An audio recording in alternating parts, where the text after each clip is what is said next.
There's new life happening all around us this time of year in the natural world, and in our next video series we're going to explore all that wildlife, from pollinators, bees and butterflies, to wild turkeys. And in our first video in this new series we're going to explore the white-tailed deer in the month of June.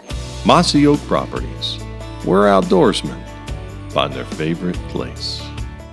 There's so much going on in the world of wildlife, especially in the month of June. And I know one of our favorite species, the white-tailed deer, they are no exception to that rule. That's right. The new calendar year starts January 1st. But for me, in my mind, it always seems like June 1st is the start of the new whitetail year. And if you think about it, it kind of makes sense because late May, early June, fawns are dropping. Yeah. And in this video, we're going to go over the whitetails world during the month of June, talking about fawns, does, and bucks. And naturally, I think it makes the most sense for us to start with fawns. Oh yeah. Because this time of year, fawns are dropping. And I work all year, January through June, doing controlled burning, which we've talked about, timber stand improvement. And deer are always on the back of my mind, but it feels like they don't move forward to the front until I see that first fawn in the woods, and it's like, okay, time to focus on deer. If I was to ask you, there's several things that's important in a fawn's world, but what would be one of those that would be like the most important thing that you could do to have fawns on your property or get them to the next level? I would provide a stress-free environment and providing as much cover for the fawn, as much fawning cover as I could, and food for its mom to intake and to produce high quality, high protein, high fat milk for the fawn. To add to that, to piggyback on what you were just saying, I would say diversity as well. The more diverse your property is, the more attractive it's going to be.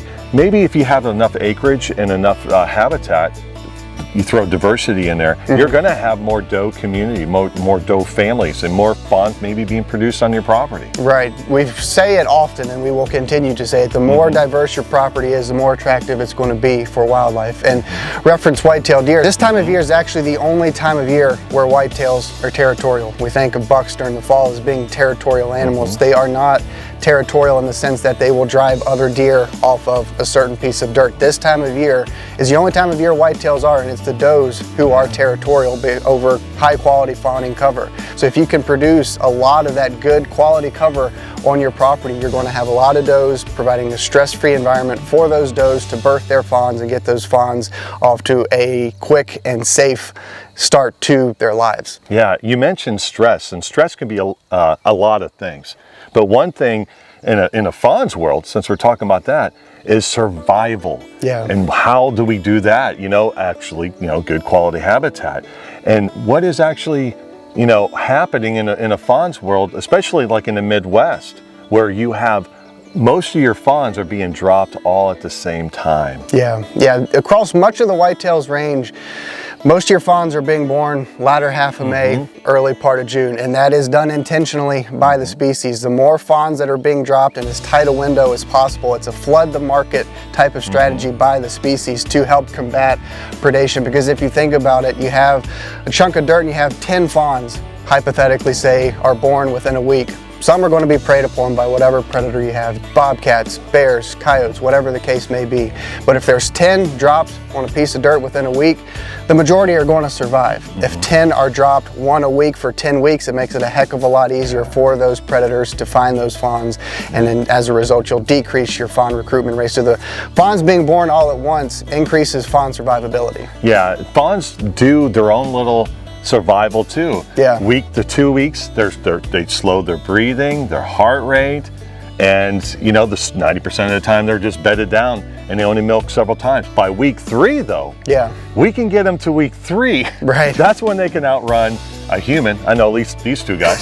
Sure. And they actually the milk production or milk consumption goes up because they are able to outrun a predator, if you will. So many things going on in the fawn's world, but it's survival the first couple weeks and just good fawning cover. That's right. Whitetail fawns, like the adult members of the species, are the ultimate survivors. But the first 2 weeks of their lives, they're very fragile, very vulnerable. They can't outrun most predators, like you said. Their number one line of defense is to sit still, lower their breathing, and lower their heart rate, and use those camouflage spots to help from being seen. Once they get a little bit older, they're able to feed on native vegetation, and outrun predators. But the first 2 weeks, it's important to have that high quality fawning cover where the mother, the doe, can hide the fawn to keep them from predators. Once they get a little bit older, I mean, you said they can outrun you and I, no problem. They can outrun the fastest bear, bobcat, or coyote in the world. Yeah. So it's first and most important to have that quality fawning cover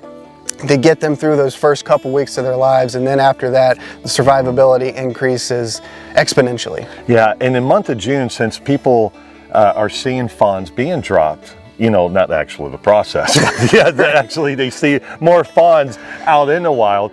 It's almost human nature, especially when you see one by itself, to do, again, human nature, you want to help, and that is not the case. And especially, a lot of times, those does, we've all heard what is going on. The doe is around, leave it be. Even if the fawn or the doe, the mother, did happen to get hit by a car, unfortunately, or something tragic, something else, just know if the fawn is like 2 months old, it can survive on its own. Believe it or not, it's amazing. Just 2 months into this world, when on top of this, it can be weaned in 3 months. So it's just, man, it's amazing how resilient these animals are, even at that young of an age. Yeah, it's funny. We talked about the first couple weeks how vulnerable they are, but after they hit that certain mark, they grow up quick. And like you said, at 3 months, I mean, they can live on their own. They can live without mom. So that's a testament to the next member of the species that we're going to talk about is the whitetail doe. And this time of year, it's when it really opens my eyes that you really learn to appreciate does. This is a stressful time of year for them. We think of summer being a time of plenty for deer because there's so much food and cover across our habitats. But if you're a doe, you're birthing fawns, you're trying to hide her in good quality fawning cover, keep predators away from the fawn. You're stressed because you're trying to produce milk to feed another deer. It can't be easy. Yeah, it's amazing. Does get no street cred whatsoever. They don't. I mean, their life from 365 days is just taking care of something, taking care of itself.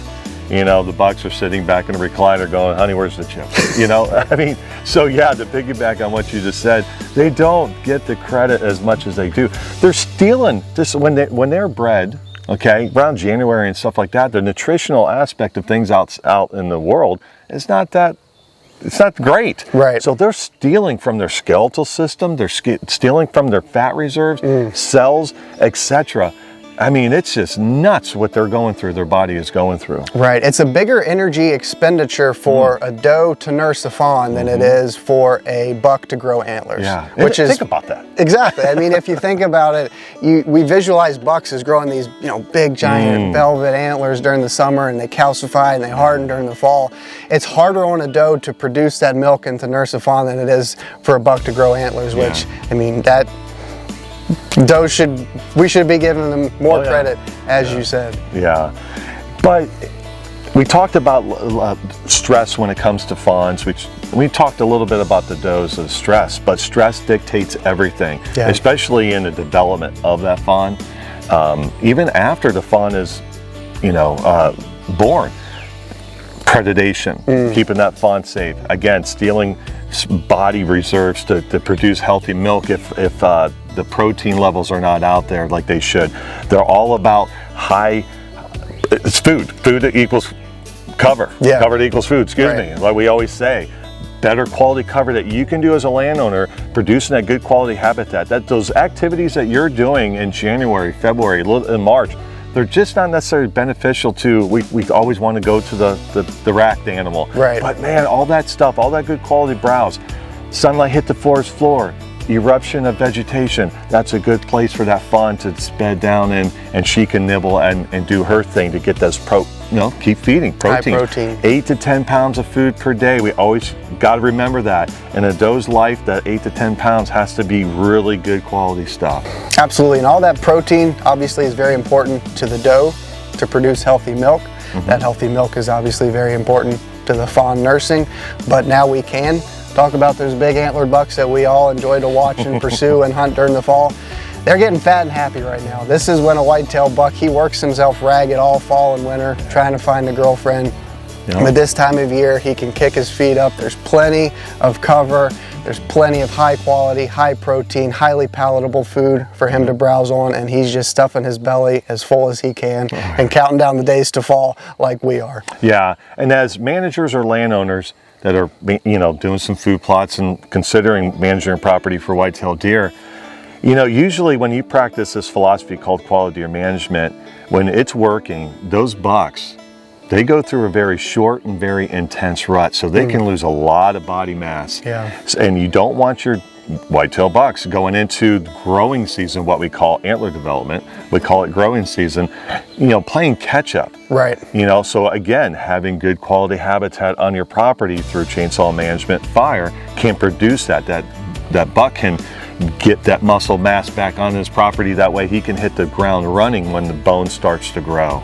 Yeah, bucks can lose up to 25% of their body weight during the previous fall and during the winter, which is just crazy to think about. And we want high quality food, obviously, during the fall and winter, but we want high quality food, high protein, herbaceous plants on the landscape this time of year, because we don't want our bucks to be what they're feeding on. We don't want it to be going towards recovery from the previous year. We want them to be putting on all those resources, all that mineral and protein to antler development and body growth. We want them to be coming out of winter, going into spring and summer ahead, not playing catch up. Yeah. Again, we mentioned how do we produce those quality habitats? Fire, chainsaw, the stuff that we've talked about in the past here, growing up to this time of year. And one thing we talked about last month was food plots. Yeah, we talked about food plots having high protein food sources. And sometimes we'll sit there and put all this money into food plots and the clovers and stuff, and then when you're driving down the road, like several miles down, and all of a sudden you'll see a farmer's ag field full of antlers, and you got nothing. Right. Your food plot that you spent all this money on. It's like, so again, you can do a lot on your property, especially like when it comes to inventorying for your bucks and see the development and stuff. It's an amazing thing. We highly encourage you to do that. Set up a deer camera over a water hole. Yeah. You'll see these antlers just growing, by the day. Yep. But then you jump in your truck. Cody's got a buck truck that we'll be talking about, I'm sure, here for too long. And you just go take the family and be driving around, and all of a sudden you will see these, a bachelor group is what they call them, full of antlers, and they're just like, wait a minute here. Right. Yeah, you mentioned my buck truck, and that's how we kind of want to wrap this video up. And I know for me personally, June, July, the summer is when, I really appreciate whitetail deer more than any other time of year. As a landowner, a hunter, or a manager, there's a lot of different things we can be doing in the woods right now for whitetails, but this is kind of an off-season for us. We work hard all winter and spring doing chainsaw work, prescribed fire, planting food plots during the fall. We're in the woods pursuing them. Obviously, this time of year is that little break. So enjoy the animal, appreciate the species. If, like Eric said, if you see a fawn in the woods that doesn't need your help, don't pick it up or move it or try to rehabilitate it, but enjoy that moment. Take a picture, enjoy the experience, soak it up, go for a drive in the afternoon in those bean fields, old hay fields with your family with a camera or binoculars. Watch does, bucks, fawns, and that summer afternoon light. I can't think of a better way to enjoy an afternoon during the summer than to do that. So we talked a lot about the management of whitetails during the summer, the biology of it, but more than anything, appreciate the species, reconnect with them, because we invest so much of ourselves into this animal. It only makes sense that this time of year we kick our feet up and be thankful for them. Mossy Oak Properties, where outdoorsmen find their favorite place.